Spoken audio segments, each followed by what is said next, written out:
Bila ng shoes, tingnan nyo guys, 69 lang siya, ang ganda ng mga shoes guys.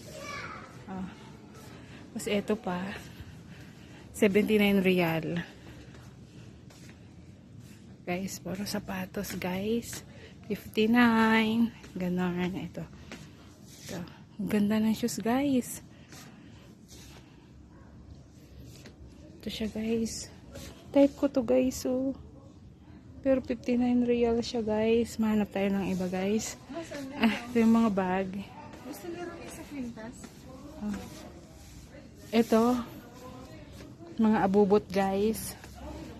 Headband yan. Ano to? Maganda. Cute. Oh, cute. Hagura na yun eh. Ito guys. Cute cheese oh. Dress maganda. Oh, maganda siya guys. Oo, maganda yan. Oh, alam mo, ito na yung mga bilihan guys. Bibili ako ng bag. Ng bag. Ito.